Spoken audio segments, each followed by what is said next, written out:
If your lights are still on, listen to me very carefully. My name is Mark Latham. I'm in a basement studio under what used to be a talk radio station on the west side of Omaha, Nebraska. It's 9:17 p.m. Central.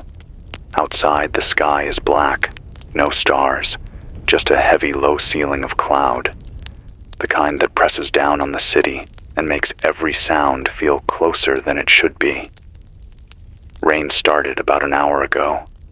I can hear it hitting something loose on the roof, this slow, nervous tapping. The air in here is warm and stale. The fans cut out a while back.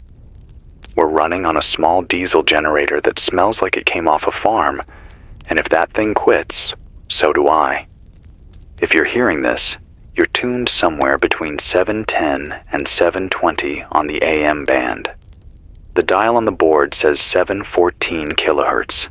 The old call sign on the wall says KMXR, but the network feed is dead, and nobody up top is left to care about legal IDs, so let's just say, this is whatever channel is still alive in your part of the Midwest.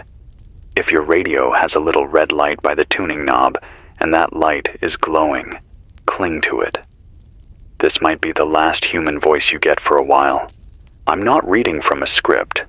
There is no producer in my ear. Half the monitors in front of me are frozen on the last thing they tried to load before the net dropped. One shows a weather radar loop from 4 hours ago, stuck in a loop like time refused to move on.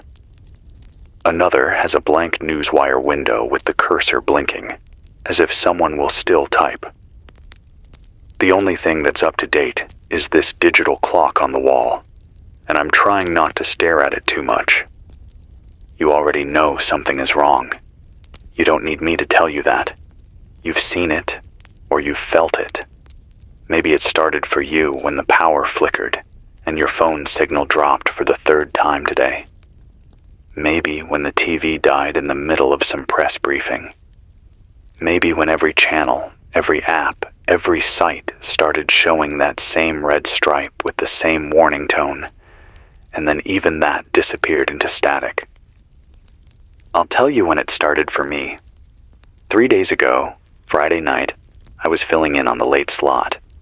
Just another quiet shift. We were talking about football and gas prices and the usual call in and yell at someone kind of topics. It was around 11:40 p.m. I remember that because I joked that anybody calling in after midnight probably shouldn't be trusted with a steering wheel. The producer, Hannah, slid a note under the glass that said, "Network wants us to carry special bulletin at midnight." Test? That wasn't weird by itself. They test the emergency system all the time, but when the hour hit, the tone that played was different. Longer. Too long. It cut straight through the headphones and into my chest. And instead of the usual calm recording, some guy from the national desk came on, voice shaking just enough that you could tell he'd been told not to show it. "This is an emergency action notification," he said. "This is not a test." He didn't say what it was about. He didn't say where. He just told all stations to stand by for instructions. And then, nothing. 10 seconds of silence, then the feed dropped. Our board flashed an error, then went back to normal. Hannah buzzed me and said, "We just lost New York. You still got local?" I did. Our local transmitter was fine, so I kept talking, tried to make a joke about someone hitting the wrong button out east phones were still lit up. People wanted to argue about some game. It felt like a glitch. But over the next hour, we started getting calls from places we never reach at night. A guy from Des Moines saying every one of his TV channels had frozen on a "please stand by" slide. A trucker on I-80 outside Lincoln saying the digital signs over the highway were looping some federal alert code with no text. A nurse in Council Bluffs saying their hospital paging system had rebooted 3 times in 1 hour, and the phones to the state office went straight to recorded messages. That's when I felt it. Not panic, exactly. Just this little knot in my stomach that said something big was moving, and all of us were just ants on the sidewalk. You might remember what came next better than I do, because I wasn't out there. Saturday morning, my phone kept buzzing with push alerts until it had nothing left to connect to. At first, it was global routing error, major outages, financial markets halt electronic trading on Asia-Europe link, all the things you see when a big data center somewhere takes a hit. Then the alerts stopped using words like outage and started using words like incident. If you got one from the big news apps before they died, you saw the same lines I did. Unexplained loss of contact with multiple low Earth orbit satellites. Irregularities detected in GPS timing signals. NORAD tracking anomalies. Those are the kind of phrases that mean nothing if you read them too fast, but your bones know better. GPS tells most of the world what time it is and where it is. If that starts drifting, every plane, every ship, every grid station feels it. Around noon, my neighbor banged on my door. He had a little battery TV in his hands like it was a baby. He'd pulled in one of the national channels over the air. The audio kept cutting, but you could see the anchor at the desk. No makeup, no graphics, just a shaken man with papers in his hand. He kept checking and rechecking, like they might turn into real while he stared. He said there had been strikes on key communication assets. He didn't say who hit what. He kept saying kinetic event instead of what everybody online started saying, space weapons. Some kind of anti-satellite system had been turned loose. From where, nobody would say. Every analyst they had on screen had a different guess. Russia, China, us. Some rogue group with tech nobody thought they could get. I watched that anchor lose the signal in real time. 1 second, he's talking about orbital debris fields and how this might cause years of trouble with satellites. The next second, he puts his hand to his ear, looks off camera, and the feed stutters. Then you see a red flash in the corner of the frame, like someone just turned on the emergency lights in the studio, and the whole thing goes black. Try to remember the last full, normal newscast you saw. The last time you saw a weather map that updated. The last time you saw a reporter on the ground without a delay or a frozen frame. For a lot of you, that was sometime late Saturday. For some, Sunday morning. After that, it turned into fragments. Clips shared in group chats. Bootleg streams.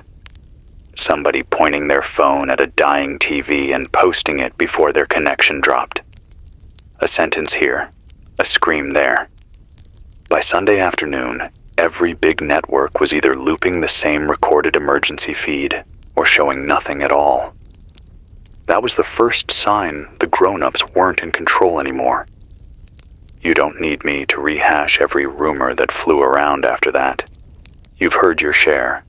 You've probably shared a few yourself. I'm here because I still have something most of you don't. A working transmitter, a backup generator, a half-dead rack of studio gear, and, for the moment, a landline that hasn't given up. If I sound tired, it's because I haven't slept more than 2 hours at a time since Friday night. I've been here mostly. When the station bosses left yesterday morning, they told us to lock the doors and stay off the air until corporate clears it. Corporate stopped answering calls by lunchtime. Hannah left to try to get to her parents in Lincoln. Half the bullpen walked out with her. Somehow, I stayed.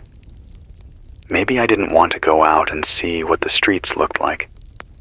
Maybe I just didn't want to admit that this place, this room, was as dead as the rest of the building.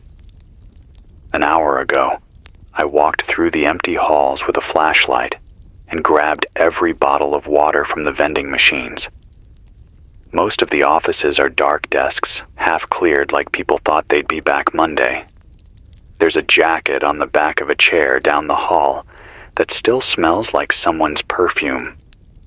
It feels wrong to move it. Still, the transmitter out back is humming. The tower lights, if you can see them from wherever you are still blinking red in the night. And for as long as that little generator in the basement keeps the board alive, I'm going to talk. Because if I'm feeling this lost, I know you are too. Let's go back, not to the rumors, but to what we know. What people you can trust told you before they disappeared. I've got a spiral notebook in front of me with names and notes from calls I've taken since this all started. We were off the air until about 6 p.m., when I finally said to hell with it and flipped us back on. Since then, I've heard from truckers, nurses, a guy who says he works in IT at Offutt Air Force Base, a woman who claims her husband is with FEMA, and more scared parents than I can count. Some of them, maybe most of them, are telling the truth. Some probably aren't. I'll tell you which stories line up. The first pattern, the grid. Not the whole grid at once, not some movie-style giant switch. This is slower and meaner. Brownouts, rolling blackouts that don't roll back, transformers popping in the distance. In Omaha, parts of downtown went dark early this morning. Not like a storm took them. More like they were told to shut down. A caller from St. Joseph, Missouri, earlier today said their power company pushed an alert last night saying there would be controlled service interruptions to protect critical infrastructure. Think about that phrase for a second. To protect what? What is so critical that your house lights and fridge have to die for it to live? The second pattern, silence from the top. Say what you want about politicians, but they love the camera. They love the podium. They love to reassure you that somewhere, someone is on it. Where have they been? We got that one national address yesterday afternoon. The one where the president, or whoever wrote his lines, talked about a complex cyber incident affecting our international partners and temporary disruptions to financial and communication services. He said, "We're working with allies." He said, "There is no need to panic." Then the feed stuttered. His voice warped for a second like a tape being chewed, and the message cut out mid-sentence. Since then, nothing live, just recorded tapes. The same clip of him walking out of some room, the same shot of flags behind him. No real-time questions, no journalists shouting over each other. Just loops. A man called in from near Colorado Springs said he used to do security contracting work up near Cheyenne Mountain. He said, when they stop talking, that's when you worry. If they're lying to you on TV, it means they think you can still do something.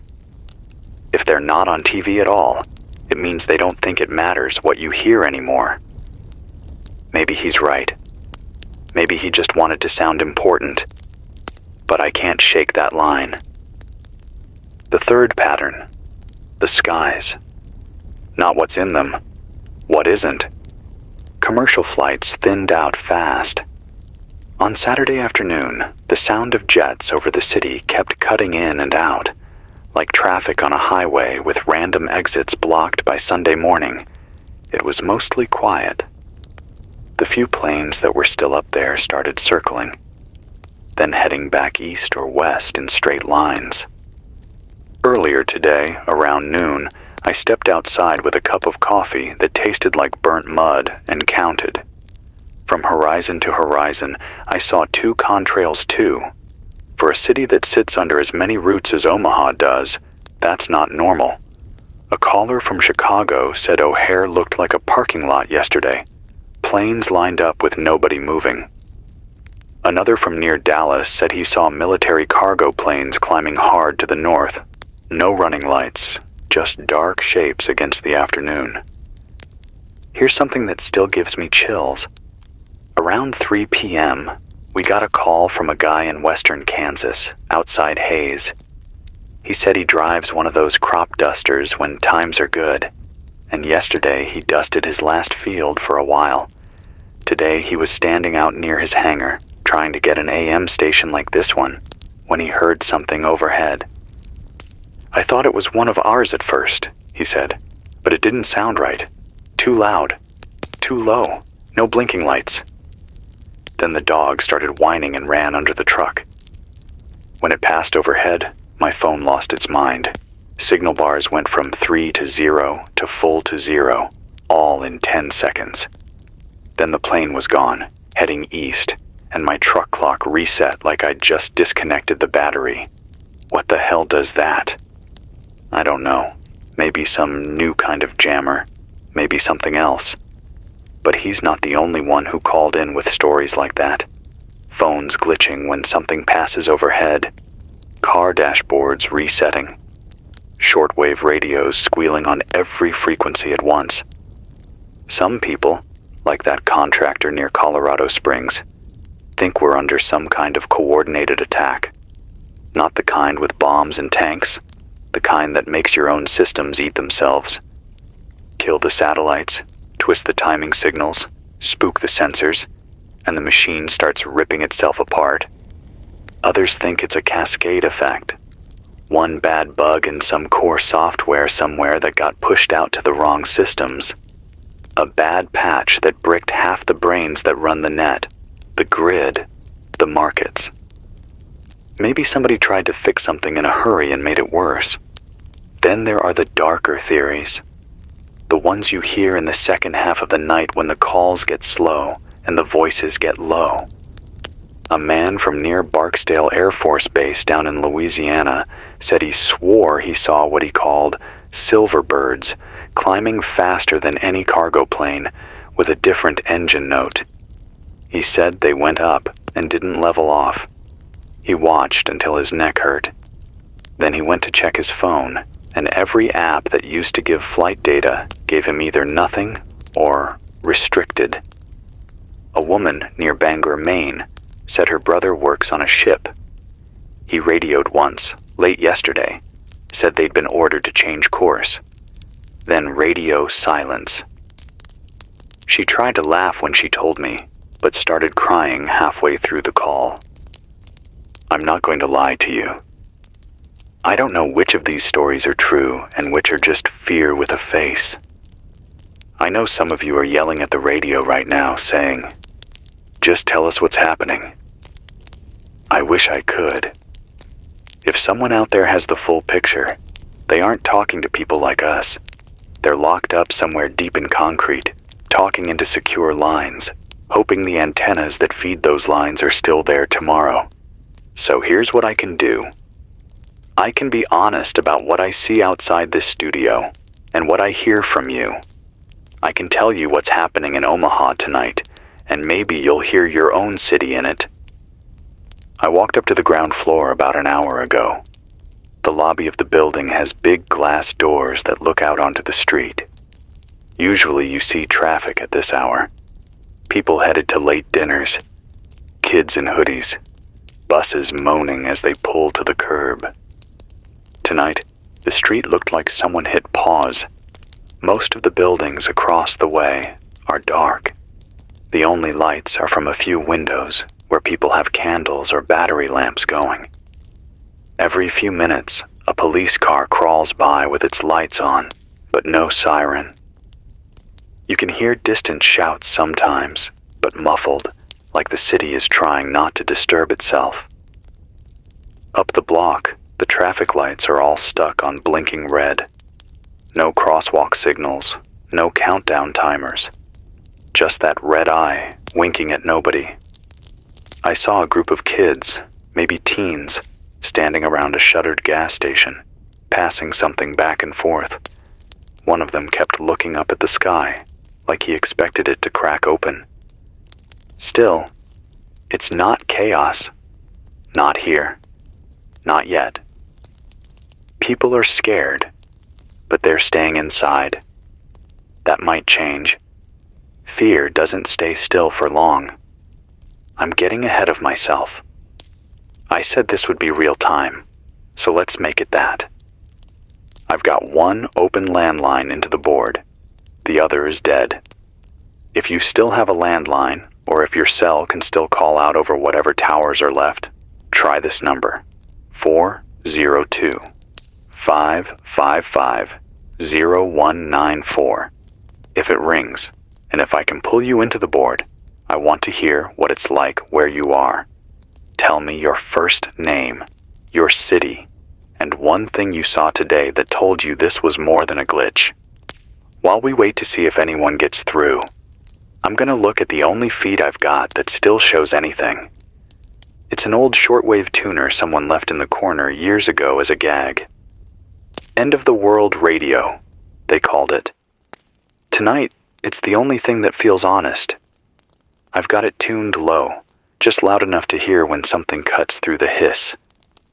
Most of what's out there is noise, but now and then there's a voice, faint and distorted, giving coordinates, or repeating some code in a language I don't speak.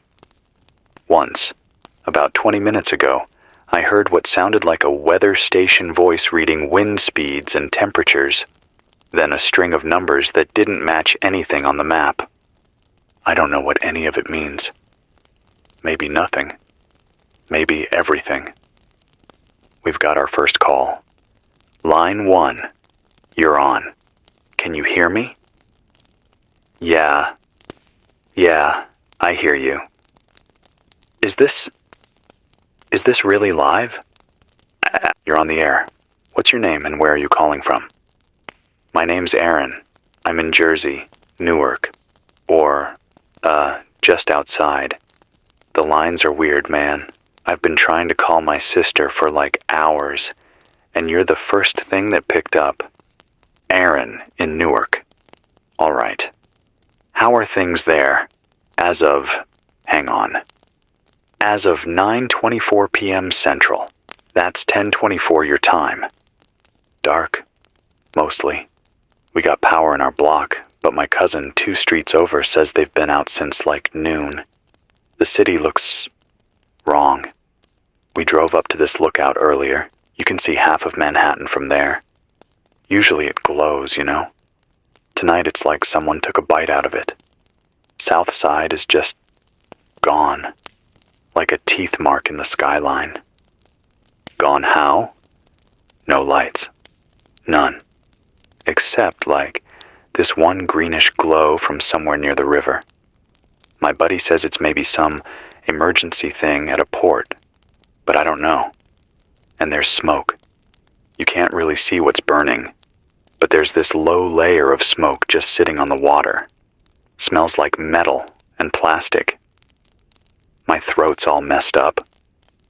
Have you seen any official info? Police, National Guard, anything? We got a text. I think it was around 5. Said there was a major incident affecting regional infrastructure and to shelter in place. That's it. No what? No where. My mom is freaking out. She keeps turning the TV on and off like maybe it'll boot one more time. All we get is this freeze frame of some seal and the words, "Stand by." It's been that for hours. Any noise? Sirens? Helicopters? Sirens, yeah. Off and on. Around 7 there were a bunch, like a whole swarm. Then it went quiet. No cop choppers, though. Used to hear them all the time. Planes, neither. It's just us and the weird hums. You hear that? Like, every once in a while there's this low rumble that doesn't sound like anything normal. The dog hides under the bed when it happens. Has anyone you know tried to leave? Where would we go? My uncle wanted to drive to Pennsylvania, but the turnpike was jammed earlier. Nobody moving, just cars sitting there. And the toll cams were all dead, like the screens were blank. We came back. Gas stations near us are either closed or cash only, and the ATMs are down. One guy tried to start a fight in line over someone cutting, and the owner just shut the metal gate and told everyone to leave. Aaron, I'm going to ask you something, and I want you to be straight with me. Has anybody talked about what they think is happening? Not online, not rumors, in your house. Your friends. Yeah, my cousin thinks it's war. Like, not the slow ones we've been watching on TV for the last year. A big one. I don't know. The thing that messed me up was, around 2, I think, we heard this long, deep siren. Not like the usual ones. It just went on, then cut. After that, you couldn't get any of the local news stations. Just this one channel with a still image that says, "If you are able, shelter inside. Stay tuned to emergency broadcasts." But there's no voice, just text. I keep thinking, if this was just, like, a cyber thing, they'd tell us more, right? Why aren't they talking? I wish I had an answer for you. I really do. Do you have water? Food? People with you? Yeah. We got bottled water from Costco. My mom is yelling at us every time we open the fridge. We got some dry stuff. My little sister is here. She's 16 and thinks this is some kind of prank show that'll end any minute. I don't know what to tell her. I needed to hear someone who sounded like they weren't answering from a call center. You're not alone, Aaron. Not yet. Even if the lights go out, remember that. Stay inside for now. Close the windows if that smoke gets worse. Wet a towel and put it at the bottom of the door if you can smell it strong. Keep that phone battery as full as you can. Use it for calls, not doom scrolling. If you have a radio like the one you're listening on now, find some batteries and keep them where you can reach them in the dark. Okay. Thanks, man. Don't stop broadcasting, all right? I'll keep talking as long as this board has power and my voice holds out. Take care of your family, Aaron. You too. Line 1's gone. If you were listening to that and thinking, that sounds like here, I'd like to hear you too, if the lines stay up. I know what some of you are asking in your heads right now. Is this it? Is this how it starts? Not with a flash, not with some big boom on the horizon, but with things just going quiet? I remember growing up hearing stories about how it would go if the big red buttons ever got pushed. Sirens, warnings, charts on TV. You'd get a name for it.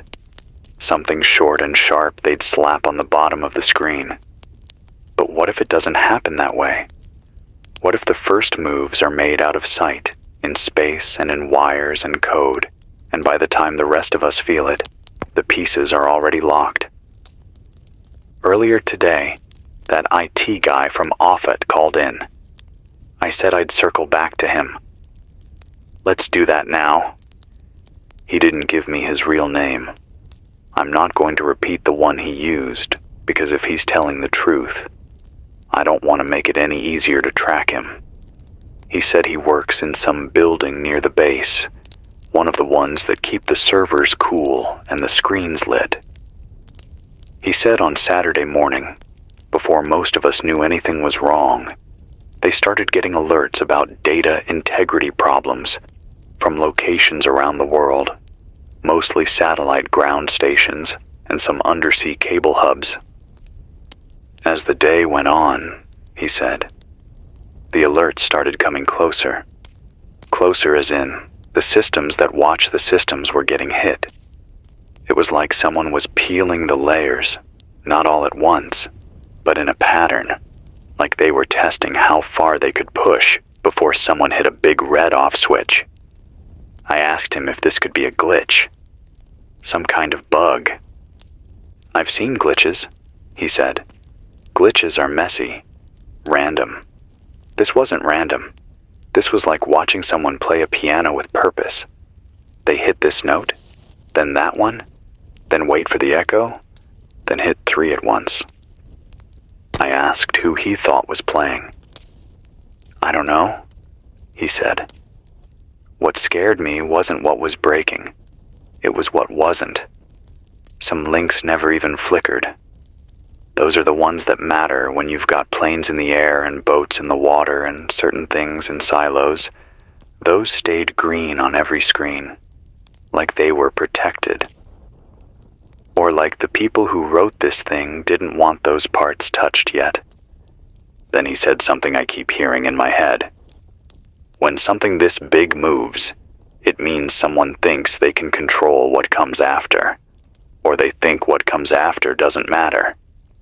He said they were told to stop trying to fix it. We got an order to shut down some of the monitoring nodes and hand over logs. That was when I decided to leave. You don't shut your eyes when you're trying to stop a fire, unless someone upstairs doesn't want you to see what's burning. Is that true? I don't know. But it fits with what we've seen. Not a clean cut, but a slow tear. First the little things, then the things that tie the little things together, until we're back to looking out the window and cranking old radios like this one. If you're in a small town, you might be thinking, that's some big city problem. Satellites and cables and codes. We got wells and paper maps. Maybe you're right. Maybe places like yours will ride this out better. Or maybe the fact that you don't see the wires doesn't mean they're not there. The food on your shelf got trucked in. The gas at your station got pumped in from somewhere that uses more computers than you want to know. The medicine in your cabinet has a supply chain longer than the highway you drive to get to work. When those chains snap, they snap everywhere at once. I don't say this to scare you more. I think you're scared enough. I say it so you understand. If things feel strange now, if you're thinking, this is bad but it'll get sorted, you might need to consider that we are past the point where someone in a suit presses a button and makes it all okay. This is the part where, in a movie, some wise friend would tell you what to do. Go here, do this, trust these people. Don't trust those. I can't do that. I can tell you what I would do, sitting where you are, if I weren't in this chair. I would fill every empty container in my house with water. Bowls, pots, buckets, that plastic tote you only use at Christmas. I would check what I have that doesn't need a freezer or a microwave to be edible. I would find a way to light a room without the grid. Candles, flashlights, headlamps, the weird camping lantern you never thought you'd use. I would locate every radio in the house, even the cheap ones, and I'd put fresh batteries by each one. Not in by. You don't want them leaking while they sit. I would talk to my neighbors, not just wave at them. Talk to them. Exchange numbers if the phones still work. If they don't, agree on something simple, like banging on the fence if you need help. Decide who has what. Someone has a generator. Someone has a grill. Someone has a medical kit from when their kid broke a leg. Write it down. Don't assume you'll remember when you're half asleep and the world sounds like it's tearing. I would pick one room to be the place where we gather when we hear something strange outside, or when we need to make a plan. Maybe it's the living room. Maybe it's a basement if you have one. Somewhere you can defend and heat more easily than the whole house. I would make peace, as much as you can, with the idea that the people who used to fix things like this might not be able to fix this one. I know some of you are thinking I'm overreacting, that in the morning the phones will buzz back to life, the TV anchors will put their makeup on, and they'll tell us it was a narrow escape, or a close call, or a temporary disruption. I hope you're right. I would love to sound like a fool tomorrow. But if I'm wrong, you've lost nothing by filling some jugs with water and checking on your neighbor. The generator just coughed. I felt the lights dip for a second. I think the diesel is running low. I'll need to step away soon to top it up from the cans in the hall. When I do, this signal might wobble. If it does, don't panic. Give it a minute, then sweep the dial.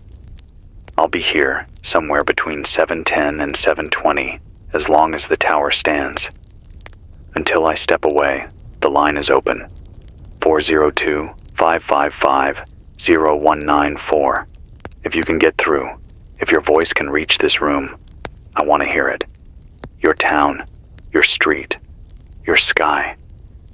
What you saw when you realized this wasn't just a bad day. Because that's what this is, underneath the fear and the theories. It's 1,000 little stories of people waking up to the fact that the world they thought was unshakable is sliding. I'm just one voice in a basement in Nebraska, trying to stitch those stories together before they fall all the way apart.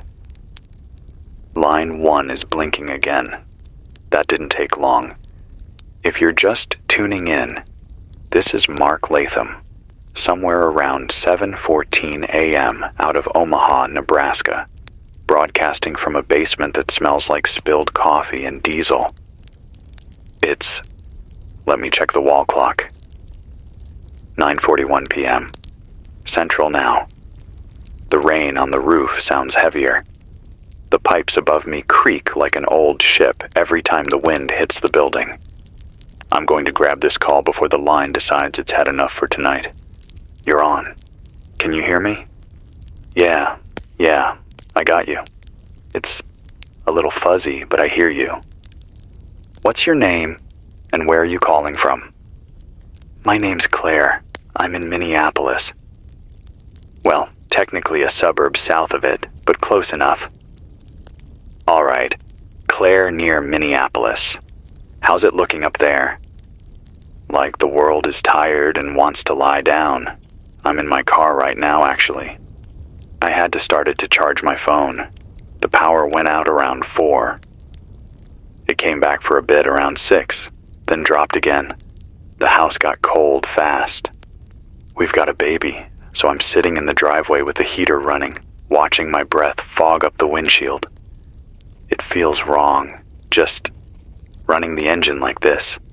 But the battery on this phone was down to 8%. You're out in the car alone? My husband's inside with the kid. We've got candles, but I don't like open flames around a toddler who loves climbing everything. So I said I'd do the dumb thing and burn gas out here while I try to find any station that's not playing that looped recording. You're hearing the same recording Aaron described? Yeah, same voice. Some woman saying, "If you're hearing this message, remain calm, emergency services are responding." She's been saying it for hours. If anyone was responding, they'd be hoarse by now. I switched off the FM band because it was just that, over and over, between static. Then I found you on AM. You sound real, tired, kind of angry, kind of scared. Like me. That about sums it up. What pushed you from "this is bad" to "this is something worse" today? It was around noon. We live near a hospital. You can usually hear the helipad traffic if you step outside. Today it was quiet at first. Then, a little after lunch, we heard one helicopter. It sounded wrong, like it was struggling in the wind or on a weird flight path. I opened the blinds and saw it hovering a lot lower than usual over the hospital roof. It circled once, twice, then just took off again, heading north. No landing. Maybe they diverted. That's what I told myself. But then in the afternoon, the siren started. Not just one or two, a lot. Then stopped. Then nothing. That was strange enough. But what got to me was the water. Around 3, the pressure in our taps dropped to almost nothing. My husband was in the shower, and he yelled that it just turned into a trickle. We checked all the sinks. Same thing. Then, around 5, our phones buzzed with some alert that said, "Conserve water due to regional pumping disruption, and that service will be restored as capacity allows." It read like it was written by a robot. No cause, No timeline. Just, don't use water. Has it come back? Sort of. It sputters. Comes on weak, then dies. We filled our bathtub when it first dropped, just in case. I'm staring at the house right now. I can see the glow of candles in the front window. It looks like a scene from some old history book. Except there's a Tesla parked across the street, and the chargers down the block have dead screens, and the streetlights are blinking like they're drunk. Any sign of police or guard? We saw a couple of squad cars earlier, around 5:30, I think. They were going slow, no sirens, just weaving through the neighborhood and talking on the loudspeaker about staying indoors. Nobody said why. There was this one voice, though, that sounded strained, like he wanted to say more, but couldn't. After that, nothing. It's been 2 hours. It's just us and the humming from the disabled power lines. Any talk among your neighbors? Yeah. We stepped outside when the power first died, and everyone on the block did that awkward wave like, "Hey, guess the world is broken, huh?" The guy next door is from Ukraine. He said, this is how it starts. First, confusion. Then the missing. Then the rules change. He went back inside and started boarding one of his windows. That was when I got scared for real. He's seen worse than this. If he's worried, I'm worried. Claire, you said you have a baby. Boy, girl? Boy. 14 months. His name is Jacob. He doesn't understand why the lights keep going out. He claps every time the power comes back, like we pulled a magic trick for him. My husband is trying to make this fun, saying we're camping at home. But I saw his face when he thought I wasn't looking. He's checking the pantry every half hour like the food might grow legs and walk away. Do you have enough for a few days? We've got some. We were going to go shopping tomorrow, actually. You know how you always say, we'll stock up this weekend? Well, we didn't. We were going to. I have a few days worth of stuff, maybe. Not if we had guests, or if we needed to share. But enough for us if we're careful. The water worries me more than the food. You can make do with dry food, not with dry taps. If the power stays out past tonight, what's your plan? That's the thing. We don't really have one. We talked about going to my parents' place out in a smaller town, but that means using gas we don't know if we can refill, and we don't know if it's any better there. It feels like every choice is a gamble. Stay and you might be stuck. Leave and you might burn the one resource you can't replace. Honestly, I came out here to the car because I didn't want to panic in front of my kid. I thought I'd sit in the dark, scroll through my phone, find some hopeful article that says, "Big glitch, fixed now." But there was nothing, just dead apps and that one stupid emergency recording. Then I found you. And now I'm both more scared and oddly calmer. Why calmer? Because it means somebody out there is saying this out loud, not trying to package it or smooth it over, just calling it what it feels like broken. Hearing you tell Aaron to fill his tub made me feel less crazy about filling mine. Hearing that you see weird skies and dead screens too makes me feel like this isn't just my little corner going insane. You are not crazy. You're ahead of people who are still waiting for a push alert to tell them how to feel. You and your husband are doing the right things. You're together. You're thinking about tomorrow, not just the next 10 minutes. That's more than some. I don't know how long we can pretend to be calm for Jacob. You don't have to pretend all the time. Kids can feel it when you're lying. But you can make whatever comes next feel less like chaos and more like a hard adventure you're going through together. It won't be perfect. Nobody's is. Do you think this is war, Mark? I think something is happening that looks a lot like the start of one. If someone is doing this to us on purpose, they'll eventually want something land, power, fear. If this is some runaway code, then maybe there's a chance it can be slowed. But from where you're sitting, in a dark driveway in Minnesota, it doesn't change what you have to do tomorrow morning. You still have to protect your kid, keep him warm, keep him fed, and decide what risks are worth taking. That's what I figured you'd say. I just wanted to hear someone say it out loud. You're hearing it, and so is anyone else tuned in. You're not alone in that driveway. There's probably a dozen people right now sitting in cold cars, engines idling, feeling the same way. Okay, I should go back in, before my husband starts thinking I drove off to Canada or something. Tell him to listen for a station around 7:14 on the AM band. Tell him a tired man in a basement in Omaha is trying to hold a line between panic and sleep. Hug your kid. Check the tub. Sleep in shifts if you can. Will you still be on later? As long as I can. Then, okay. Good night, Mark. Or good luck, I guess. I don't know what we say now. Both works. Good night, Claire. The line clicked, and I'm alone again with the hiss from the shortwave and the low thump of the generator. I can taste the fumes on the back of my tongue.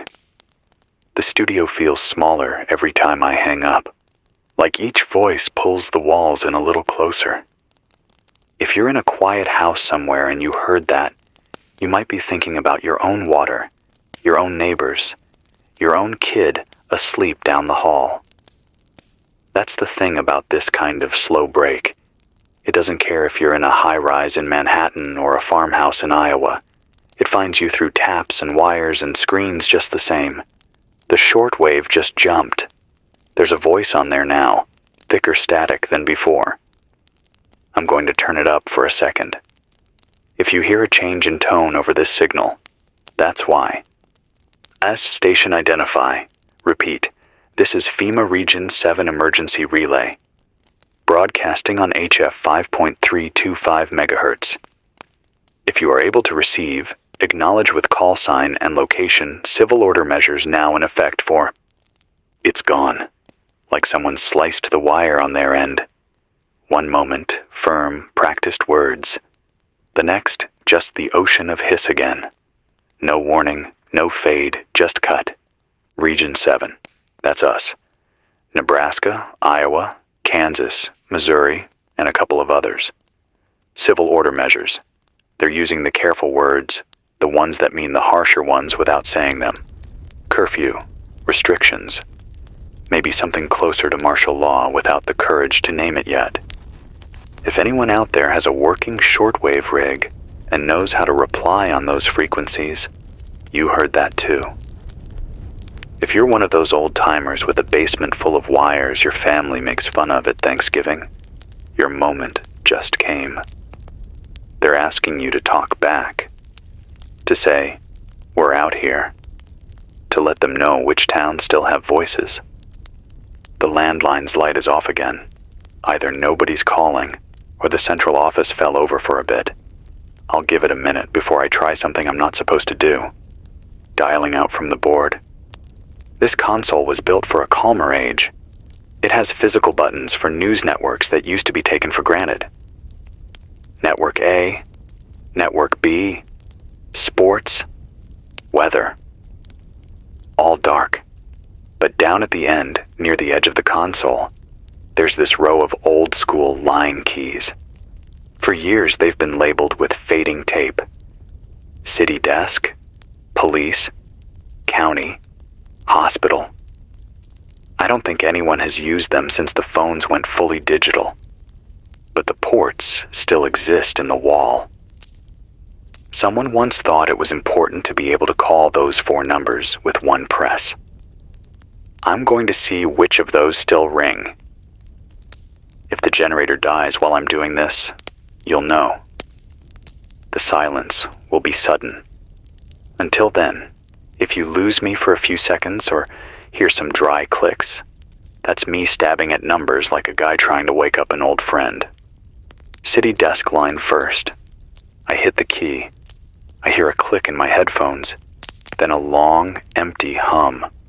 No ring, no fast busy. Just a sound like the line is listening to itself. I try again. Same thing. Either the paper kicked their phone system offline when they shut down, or the exchange that feeds the downtown area is done. Police line. 1 ring, 2, 3, 4. I start to think I'll get a recording. Then a sharp click. Omaha Police Department. This line is for internal. This is KMXR 7-something AM. Trying to reach anyone still at Central. You're on the air. You're what? You can't just... This line isn't monitored for... It is now. You're on live radio. What's your name? I'm not supposed to... Your name. Hughes. Officer Hughes. Who is this again? Mark Latham. I'm in the basement studio at the station. We're still broadcasting. We've been taking calls from around the country. People are scared, and they say they're not hearing much from anyone in charge. So I'm calling you. What should they know? There's a long pause. I can hear someone talking behind him, a muffled voice. Papers shifting. A radio crackle in the distance. I'm not a spokesperson, he says. We were told to direct all media to the PIO, but the PIO's phone is not working. They're not at their desk. Or they are, but the cameras are down. Everything's a mess. I shouldn't be saying this. You already are. Keep going. He blows out a breath hard enough that the mic on his end pops a little. Okay, fine. Look, as of, 30 minutes ago, we were told we're under a citywide curfew starting at 10 p.m. All non-essential travel is supposed to stop. People are supposed to stay inside their homes or wherever they are. We're supposed to prioritize response to life-threatening incidents only. That's the phrase. Curfew. Life-threatening only.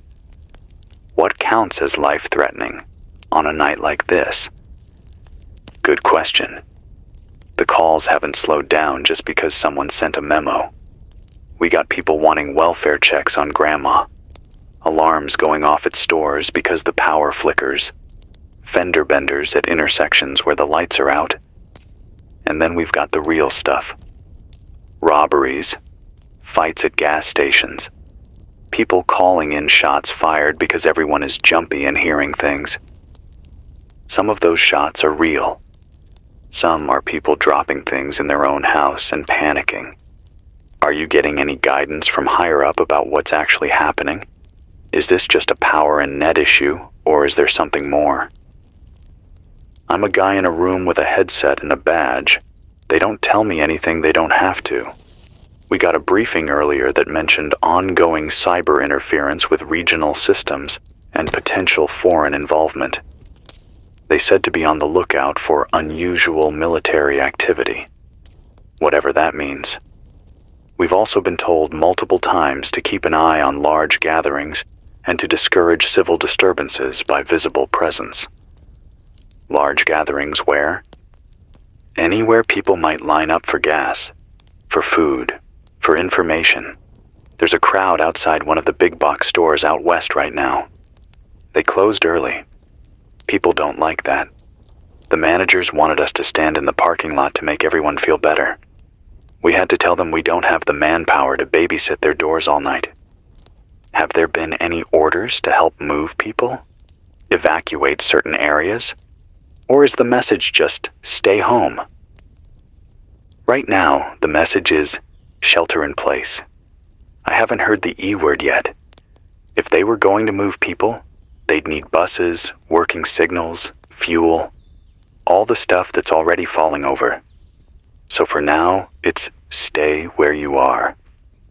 I don't like it, but that's where we're at. What about the guard? Have you seen them? We've heard they're staging. I saw a convoy earlier this evening from the window here. A few tan trucks heading toward the interstate. Can't say where they ended up. We're supposed to coordinate with them if they're needed for crowd control. That's as much as I know. I'm going to ask you the same thing I asked the others. Not as an officer, as a person. When did you know this was not just a bad outage? He doesn't answer right away. I can hear his breathing in my headphones. The kind you hear from someone leaning on a desk, staring at a wall. Yesterday, he says finally. Around noon, we were getting calls from people saying their 911 calls weren't going through. We tested our backup lines. Some worked. Some didn't.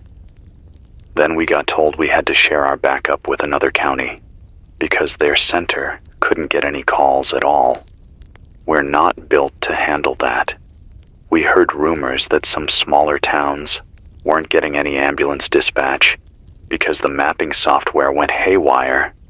They'd send a rig one way and find out later the address was on the other side of town. When that kind of thing happens, you know it's deeper than a tree taking out a power line. Have your own radios been solid? For the most part. But we've had weird bursts of static that don't sound like normal interference. Sometimes the timestamps on our logs don't line up. They'll say a call came in at 13:05 when we know it was closer to noon. It's like the system is confused about what time it is. It says it's because we lost sync with some central time server. That's above my pay grade. If somebody is listening right now in Omaha, in this city, what do you want them to know, as honestly as you can say it? I want them to know that we're still here. The uniforms didn't vanish. The cars are still rolling. But we are stretched thin, thinner than I've seen. If you call for something that can wait until morning, we might not come. Not because we don't care, but because we're going to be on the other side of town, dealing with something that's on fire. I want them to stay calm, not start doing our job for us with guns in their hands. The last thing we need tonight is every scared guy with a rifle deciding he's the sheriff now. Is it safe to go out? If you're asking whether you should go for a walk to see how dark the city is, no. Stay inside. Lock your doors. Check on your neighbors through the peephole, not by wandering around. If you absolutely have to go somewhere because you don't have heat or water or you're in danger, then do it carefully. But the best place to be is home, with lights off or low, not drawing attention. You said with lights off. Why? You ever notice how a lit house on a dark street looks like a target? That's all I'll say. Officer Hughes, thank you. I know this wasn't a planned press conference, but people needed to hear that from someone in uniform, not just from a guy with a mic in a basement. Yeah, well, probably going to get yelled at for this if anyone finds out. But if they wanted tighter messaging, they should have kept the channels up. You take care, Mark. Don't open that door for just anyone. I'll keep it locked. The line drops. I'm left with the faint ring echo in my ears and a heavier weight in my chest. Curfew. Civil order measures. Not drawing attention. That's the language of a city that thinks it might not recognize itself by morning. If you're in Omaha, you heard all that raw.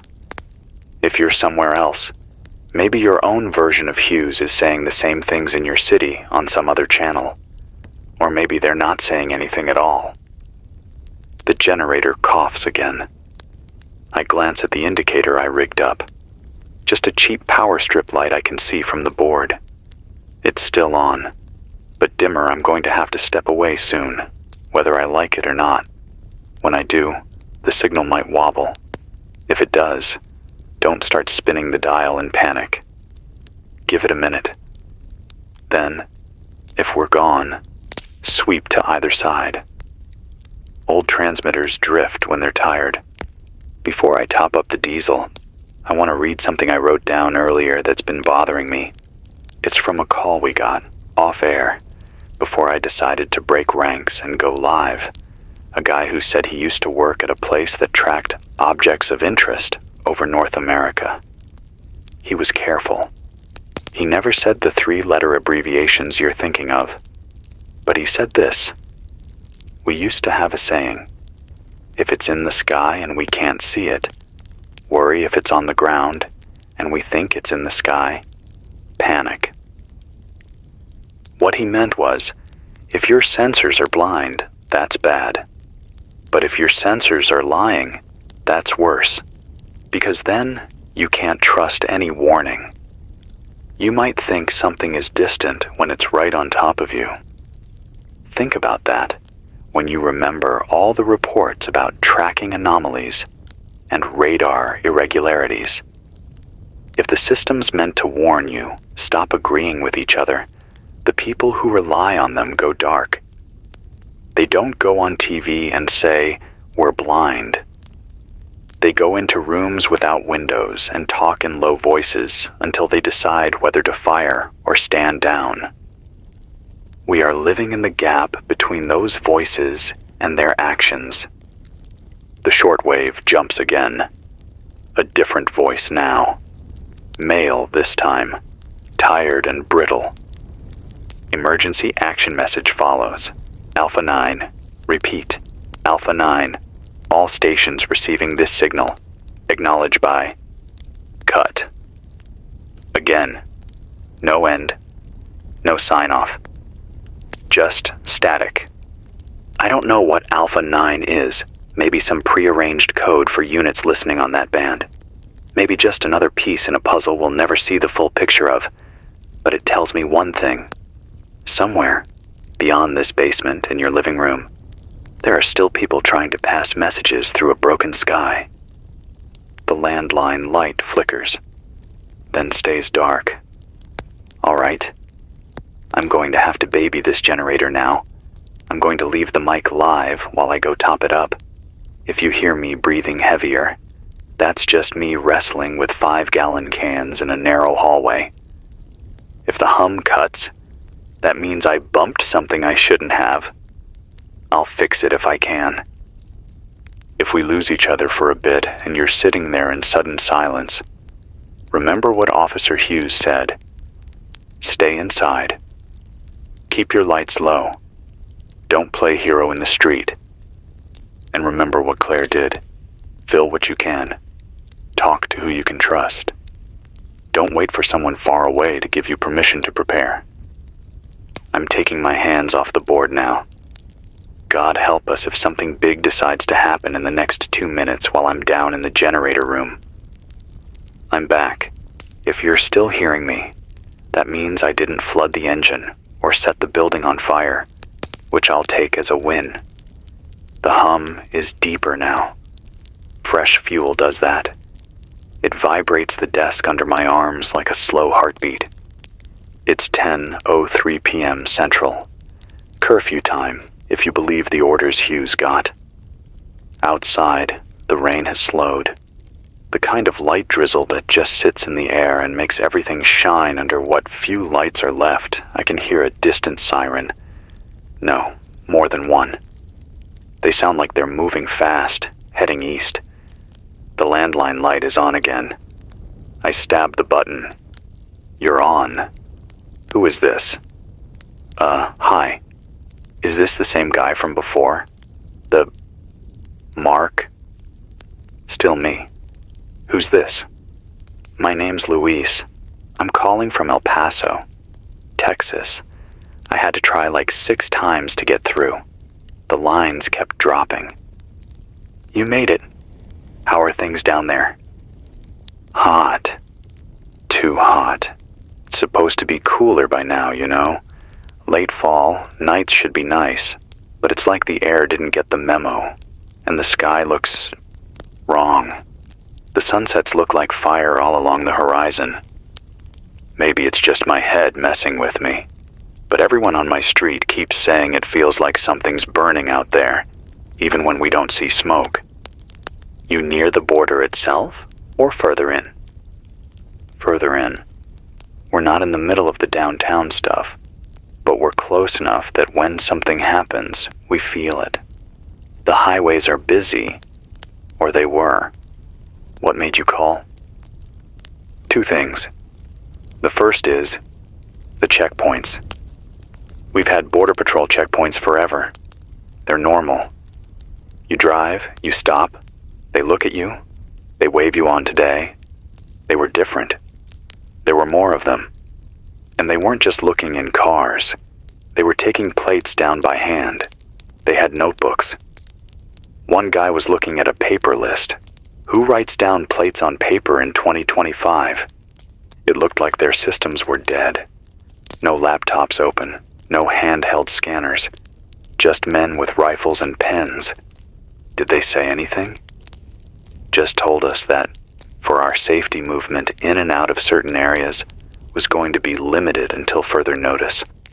When people asked how limited or why, they just repeated the same line. My cousin, who's not the type to keep his mouth shut, pushed a little, and the officer just rested his hand on his rifle and said, "Sir, I strongly advise you to return home." That's not how it usually goes. And the second thing? The second thing is the crossing itself, the bridges. Usually this time of night, you see red taillights stretching across into Mexico and headlights coming back commerce, people visiting family, all that. I drove past one of the bridges earlier. It was almost empty. I could see a line of trucks on the far side, just sitting, not moving. It was like somebody hit pause on the entire flow. And on our side, there were Humvees parked near the entrance. Not BP trucks. Army ones. That's new. Any word from local officials? They keep going on the radio saying there's been disruption to cross-border systems and that they're working with federal partners. That's it. No cause. No timeline. People are scared it's going to shut completely. Half the families here have someone on the other side. You cut the bridges and you're cutting lives in half. Have you felt any direct impact yet? Power, water, food? Power's been spotty, flickers. My place lost it for an hour, then it came back. Some neighborhoods stayed dark. Water is okay so far. The big thing is cash ATMs are dead or temporarily unavailable. Card readers at the smaller shops don't work. The big chain stores still take cards somehow. People are saying they got some special connection I don't know. All I know is I tried to buy gas at a small station and the guy said cash only. I had $20 on me. That's all I could take tanks at half now. How about the mood? Any crowds? Any civil order measures like we're hearing about up here? He lets out a small, humorless laugh. Depends what part of town you're in. Near the base it's quiet, but the quiet you get when there's a lot of guns nearby. Near the cheaper gas stations, it's tense people double parked, arguing over who was here first. I saw one guy pull a pistol out and wave it in the air. Nobody got shot, thank God, but everyone saw it. The cops showed up 10 minutes later, long after he'd gone. They looked tired. Real tired. What about across the border? Any word from people there? My aunt lives in Juarez. She called this afternoon. The line was full of static. She said their power was worse than ours. On and off all day. She said their news is saying something about attacks on satellite infrastructure and North American chaos. She asked if we were okay, like we're the disaster zone. For once I didn't know what to say. Her call dropped right after that. You've listened to the other calls tonight. Heard what's happening in Jersey, Minnesota, here in Omaha. In your gut, what do you think this is? There's a long pause. I hear a faint car radio on his end. Some other station mumbling.